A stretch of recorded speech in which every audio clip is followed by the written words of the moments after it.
Hey, ¿qué onda? Bienvenidos a Rútica, el espacio donde platicamos todo un poco, sin prisas, sin rollos, solo buen abrigo.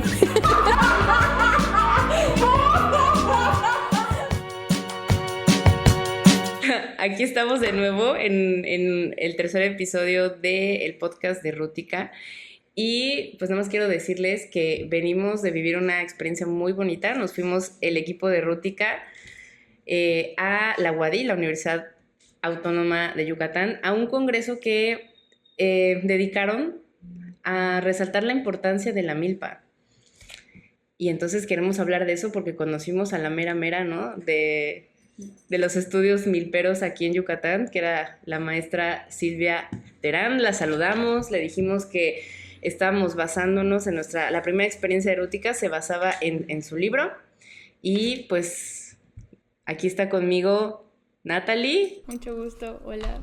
Y nuevamente Jorge, hola. Hola de nuevo. Ajá, y vamos a discutir. Y bueno, la razón por la que Natalie está aquí es primero pues porque ella es la lead de investigación de Rútica.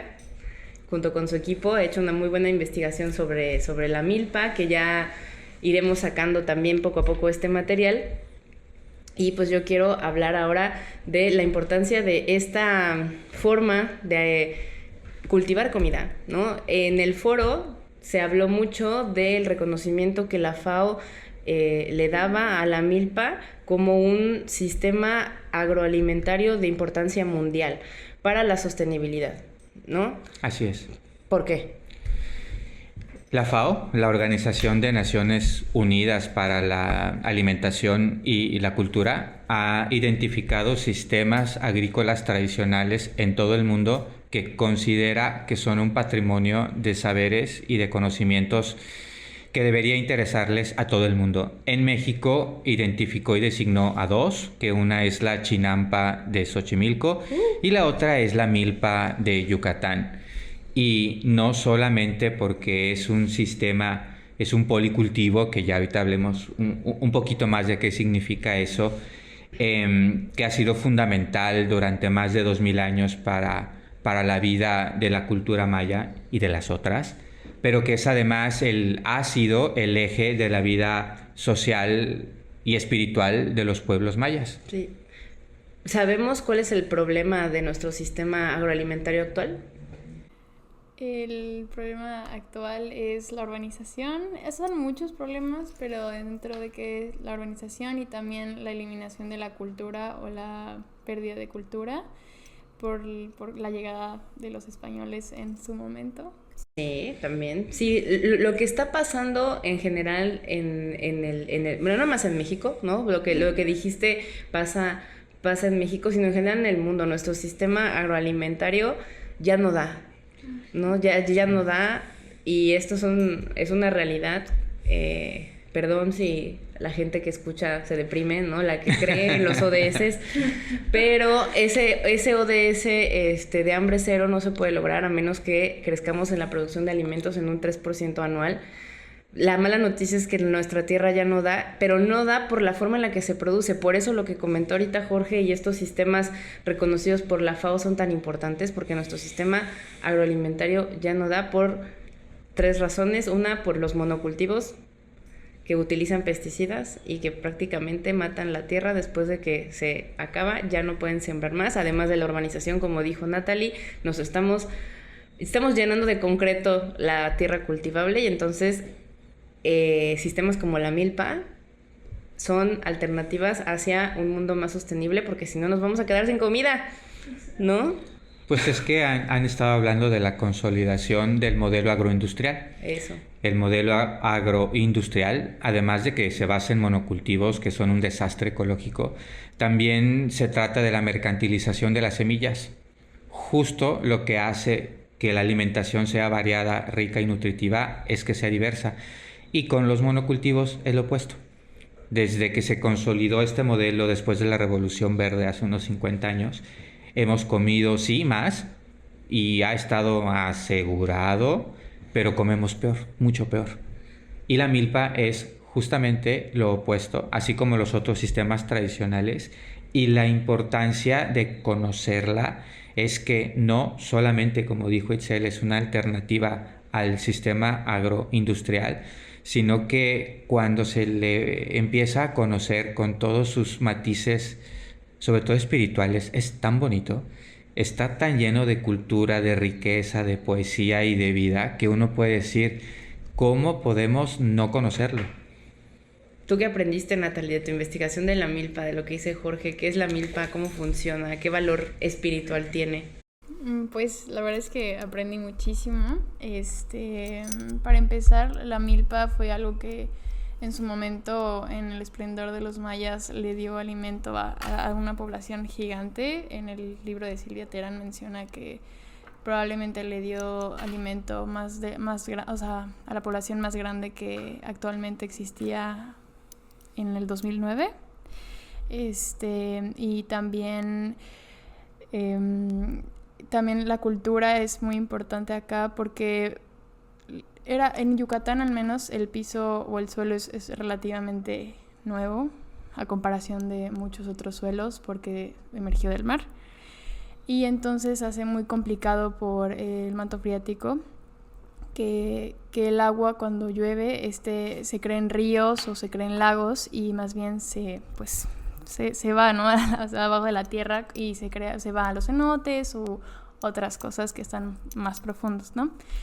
Entonces, la verdad es que ellos dependían más literalmente de la lluvia, y también en Yucatán, como mucha gente sabe, hace mucho calor. Claramente por el cambio climático ha incrementado bastante, pero desde antes existían sequías, también las plagas, porque en las selvas, por lo general, como existen tantos animales y tanta humedad, es mucho más probable que existan las plagas y enfermedades. Entonces, el maíz descubrieron que era una fuente o una planta que se acoplaba muy fácil a lo que fuera. Y entonces, pues ellos dependían de ello por lo mismo, ¿no? Por las situaciones tan difíciles de cultivar las plantas. Y aparte, como dijo Jorge, el policultivo ayudó a que se enriquecieran las plantas, porque también el libro de Silvia Terán menciona que los nutrientes no venían como tal del suelo, o sea, obviamente, claramente que sí, pero más bien, sino como era la selva, los mismos plantas tenían los nutrientes dentro de ellos, ¿no? Y también aprendí que gracias a esto los mayas empezaron a hacer rituales por estas dificultades, para pedirle a sus dioses respectivos agradecimiento, que les permitiera entrar al territorio donde iban a establecer la milpa en su momento, y muchas otras cosas de rituales. Entonces claramente se volvió una parte fundamental, al grado de que el maíz tuvo o es para los mayas un dios. Entonces, pues básicamente eso. Es correcto, y tiene un sentido mucho como comunitario, ¿no, George? Pues es que el sentido comunitario viene de que para una persona maya es todo. Natalie se refería hace un momento a que se hacen rituales y se hacen hoy en día porque para los mayas, donde se hace la milpa, que es en el monte, que se llama Cash, es un ser vivo. Y es un ser vivo que está consciente y que reacciona. La milpa también es un ser vivo que se llama Col y que está vivo y que reacciona. Entonces, en la mentalidad maya hay que... todas estas entidades, el monte y la milpa, están habitados por seres sobrenaturales. Tanto el monte como la milpa tienen dueño. Y los mayas creen que hay que pedir permiso para que todo esto se dé de manera eficiente. Como dentro del método que ellos hacen, que se llama el de tumba, rosa y quema, todo eso se ha aprendido y acumulado el conocimiento a lo largo de cientos de años, y es ecológicamente perfecto. Como decía Natalie, aquí hace mucho calor y no es un secreto para nadie. Y el mismo calor hace que todo el material perecedero pues perezca más rápido que en otras zonas. Entonces el método y los saberes que se acumulan en la milpa logran que el balance de vida, muerte, desecho, desintegración sea perfecto. Y El engranaje que sostiene todo eso culturalmente son los rituales.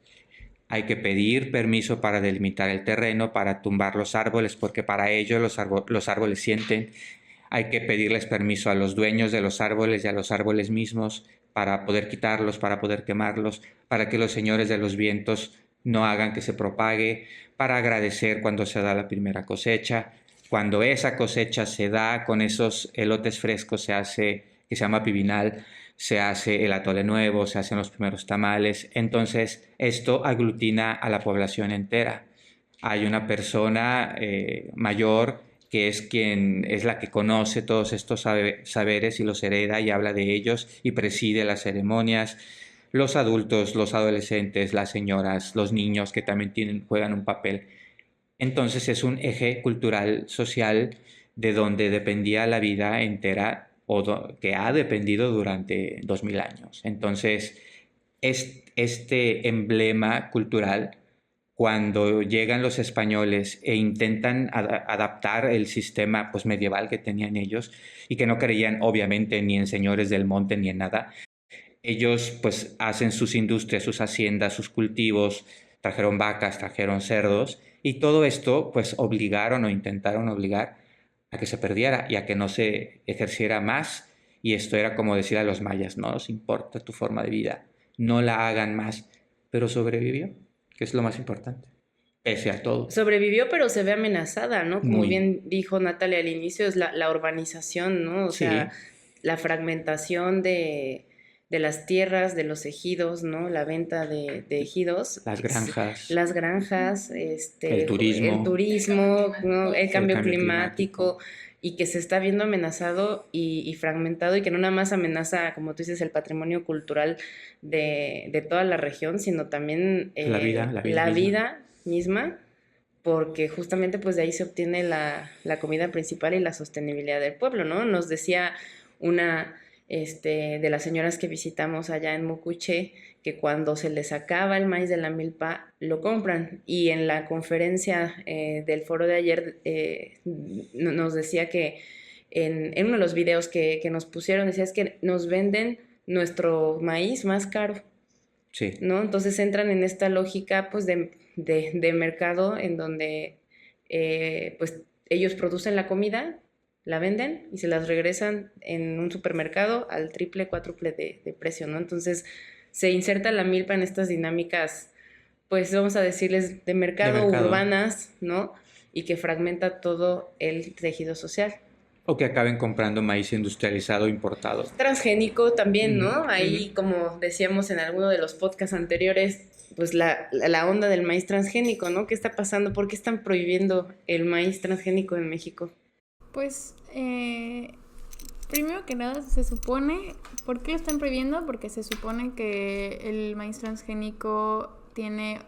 No, es obviamente modificado genéticamente y no puede generarse en ciertos parámetros, ¿no? Porque tiene que usar ciertos tipos de fertilizantes, cierto tipo de luz, cierto tipo de crecimiento, etcétera. No significa que las plantas normales no, pero más bien estos, como están modificados, necesitan ciertos pues, parámetros. Entonces, lo que México reclama es que el maíz transgénico tiene químicos que nos hacen daño a la salud, aunque no hay ningún estudio, según lo que yo investigué, que compruebe que el maíz transgénico o en general los alimentos transgénicos hagan daño a la salud. Yo, en mi humilde opinión, creo que sí, porque los fertilizantes... Bueno, pausa. Antes, Itzel y yo fuimos a lo de La Paz. Ah, sí, a la Cumbre de los Premios a la Cumbre de la Paz, sí, es cierto. Y ahí la película. En la película, exacto. Sí. Ahí vimos una película, más que una película, un documental acerca de lo que está pasando en Estados Unidos con los alimentos y más que nada con las granjas, cambiando un poquito de tema.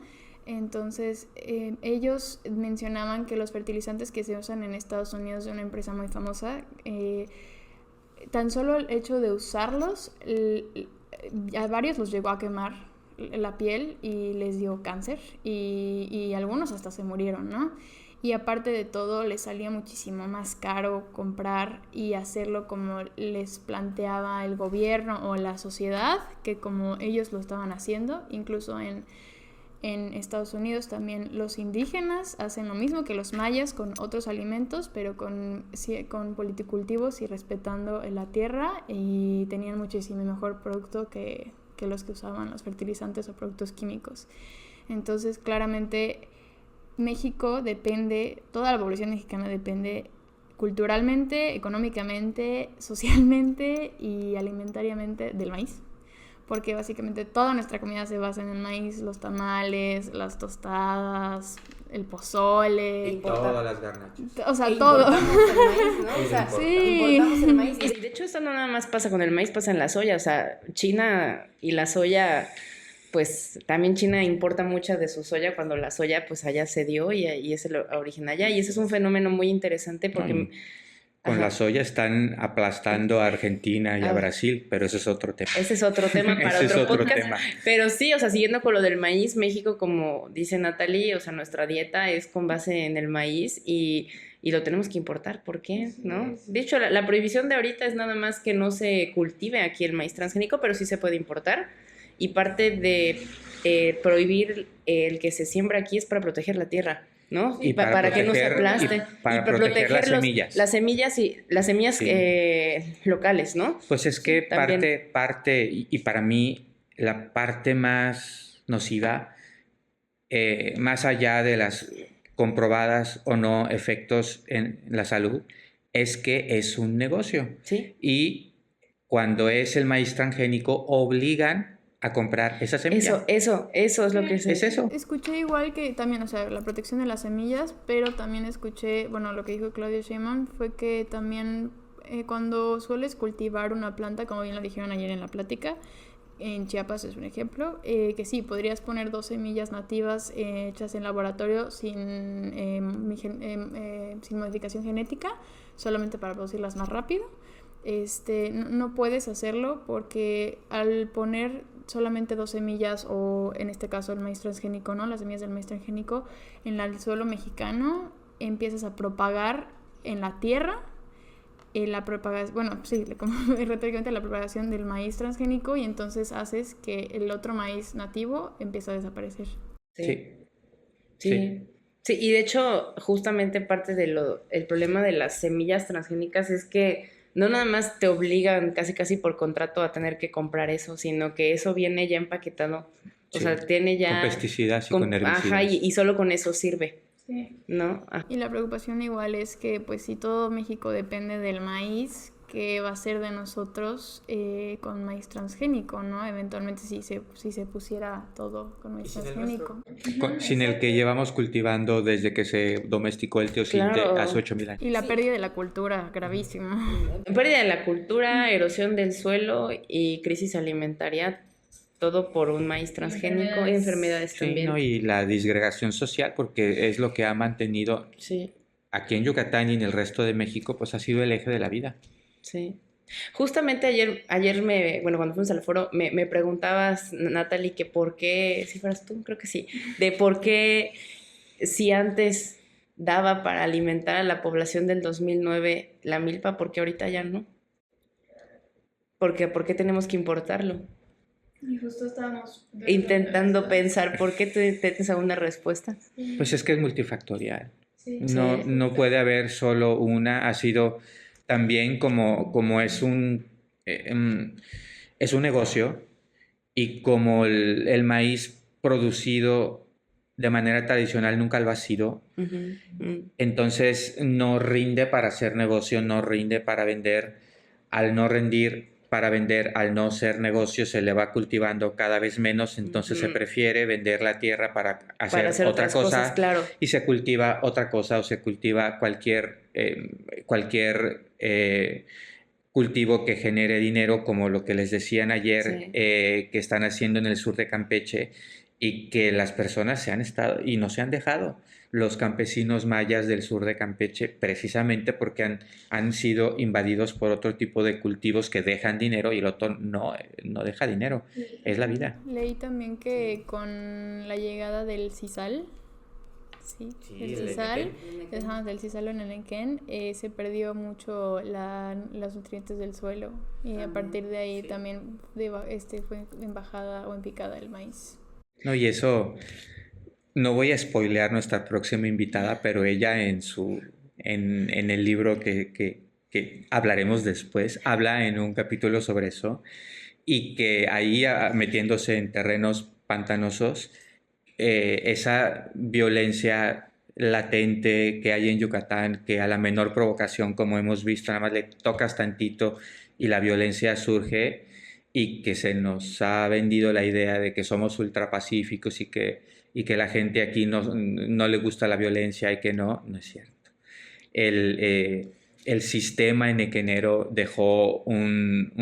fue un sistema opresivo y que dejó a las personas que tuvieron que vivir bajo ese régimen desprovista de sus cultivos en una tierra que se secó y que ya no sirvió. Entonces toda esa gente que vivió en todo el anillo donde se cultivaba el enequén, pues es gente que quedó marginada, racializada, en fin. Pero esos son los temas que vienen más adelante. Más adelante. No, pero ahora quiero reenfocar la conversación hacia qué tiene que ver la milpa con Rútica. ¿Por qué estamos hablando de la milpa en Rútica? ¿Qué tiene que ver con el turismo comunitario? ¿O con lo que queremos hacer? Porque la primera experiencia que estamos diseñando y preparando para las personas que deseen acompañarnos es que conozcan lo que es una milpa de manera física, que conozcan a las personas que la siembran, a las personas que cocinan de la milpa, y que conozcan más allá de lo que han escuchado que es una milpa, cómo es un sistema pues que sostiene la vida y que hay personas que giran y viven y aman alrededor de eso.